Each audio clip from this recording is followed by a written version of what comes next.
Ashamaa harka fuunee kabajamtootaa fi daawwattoota kottaa Oromoodhaa jirra jirtu bakkuma jirtanitti nageenyi kiyyaa isin haa qaqqabu isiniin jecha guutuu addunyaa irratti har'aan tanas akkuma duraanii aappii bareedaa tokkoon qabadhee isinii dhiyaadheetiin jira. Appilikeeshiniin kun appilikeeshinii bareedaadha. Kanaafuu osoo gama akkaataa fayyadama isaatii fi appilikeeshiniin kun kam akka ta'e isin garsiisin warroonni YouTube chaanalii kiyya subscribe hin goone subscribe gochuudhaan akka nu hordoftanii kabajaa fi jaalalaa isin gaafanna. Kanaafuu YouTube chaanalii keenya subscribe gootanii viidiyoo guyyaa guyyaatti nu gallakkisnu akka irraa waa barattanii akka nu hordoftan share like gochuu akka hin raaffanne isiniin jechuu barbaanna.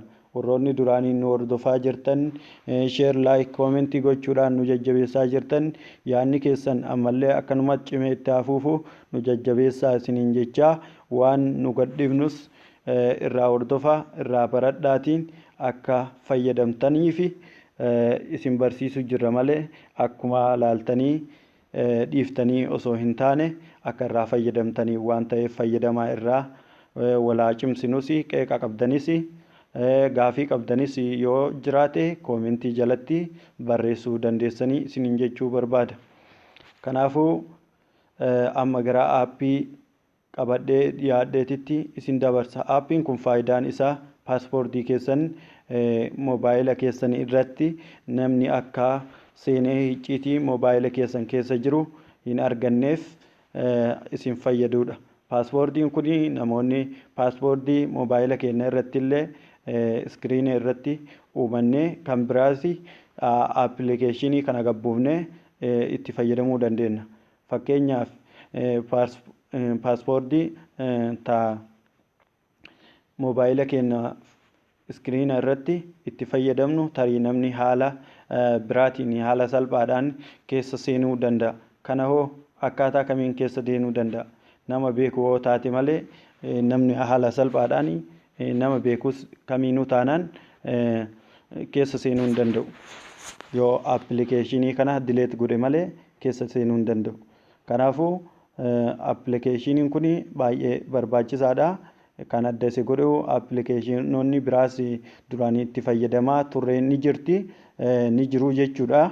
Kanaafuu garuu wanni adda isa godhu sagaleedhaan dubbataa yeroo namni paaspoortii itti guutee yookiin paaspoortii dogongoraa namni itti barreessu sagalee isin dhageessisa. Yoo itti dhiyoo jirtanii akka namni moobaayila keessan olii gad oofaa jiru yookiin tuttuqaa jiru argitanii akka moobaayila keessan laallattanii isin dhageessisa waan taateef kanaaf adda wanti isa godhe kanaa jechuudha. Appilikeeshiniin kun akkuma barreeffama kunoo harka fakkii jalatti baheetiin jiru don't touch my phone jedha. Don't touch my phone jettanii sarchitti gootanii pilistoorii keessaa gabbuufachuu dandeessanii waan duraaniin gabbuufadhee jiruu fi asumaa keessa seenee akkaataa fayyadama isaa isin garsiisa. Na wajjin turaa isiniin jedha daawwattoota kottaa Oromoodha. Appilikeeshiniin isaan lamaan kanneen kan barbaadan keessaa buufachuu dandeessanii inni fakkii moobaayilaa kana ofirraa qabu kun yookiin suuraa moobaayilaa kana ofirraa qabu baay'ee sagalee ol ka'aadha. Sagalee poolisaati. Baay'ee tokko sagaleen isaa ol ka'aadha. Sagalee irratti bareeda. Isallee gabbuufachuu dandeessanii kun paaspoortii irratti bareedaadha. Paaspoortii keessan namni keessa seenuu hin danda'u jechuudha. Mee gurraacha kana isin garsiisaa kaanillee siitingii keessa seentanii itti haaluma salphaadhaan itti fayyadamuu dandeessanii isin dhibuu waan taateef kana gurraacha kana keessa seenee isin garsiisa. Ifama beeksisaadha.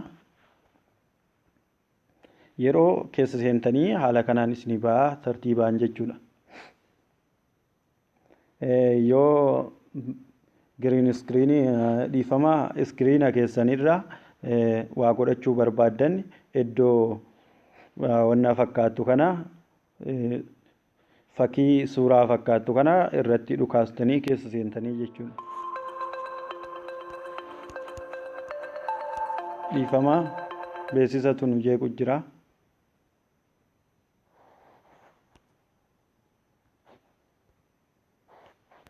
Kanaafuu iddoo siitingi jettu tana irratti dhukaasnaa jechuudha. Yeroo dhukaafnee haala kanaan keessa seennaa. Security jettu tana irratti bakkee amma paaskoodi jettu tana irratti dhukaasna. Yeroo dhukaafnee haala kanaan isinii ba'a lakkoofsa barbaaddan itti guuttan. Amma lakkoofsa barbaadu itti guutameen. Dhiifamaa.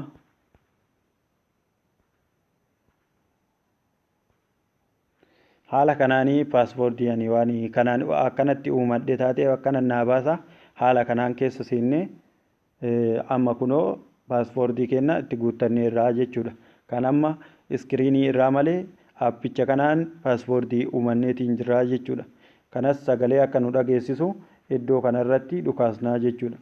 Iddoo kanarratti dhukaasna kun iddoo argitan kanarratti.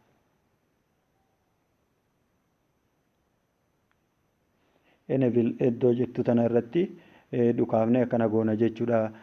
Sagalee nu dhageessisa waan taateef. Kanaafuu amma haala kanaan ergannaa jennee gara gubbaatitti kan argamu kuni kan iskiriina moobaayila keenyaa irratti argamu kuni kan gadaanu kun paaskoodi kan jedhu kun kan aappii kun irratti argamu jechuudha. Moobaayila keessan fuula irra dhufaa. Fuula moobaayila keessanii iskiriinii irra jechuudha. Iskiriina moobaayila keessanii irra dhufaam.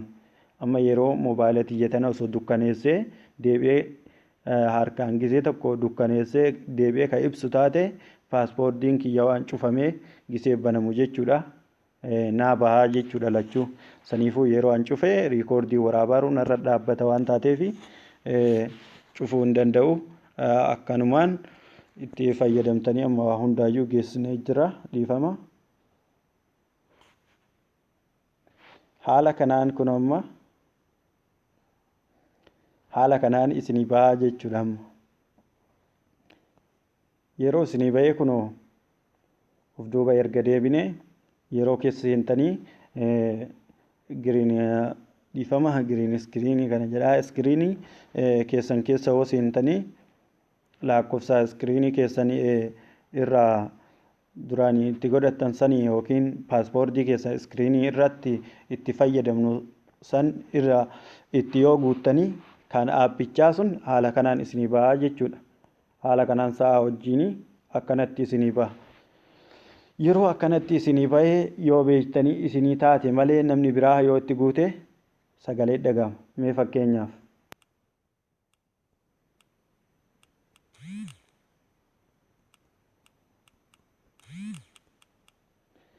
Haala kanaan sagaleen dhagahamaa nama dogongoraan itti guutamee kaan aappii kaan yoo gabbuufattan sirriitti sagaleen dhagahamaa sun nama mana keessa naannoo waa dalagaa yoo jiraattanii manas tokko keessa jiraattanii iddoo garagaraatti sagalee isin dhageessisa. Kunillee moobaayila kiyya irratti xiqqoo moobaayilli kiyya sagalee isii guddoodhaa sagalee xiqqoo qabdi waan taateef malee sirriitti isin dhageessisa. Kanaafuu irraa fayyadama. Haala kanaan isiniin jedhaa.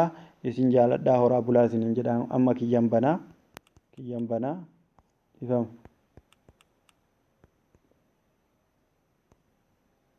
Haala kanaan banameetiin jira jechuudha paaspoortiin kiyya. Horaa bulaa isin jaaladhaa. Sheer olii godhaa yoo isinitti tole.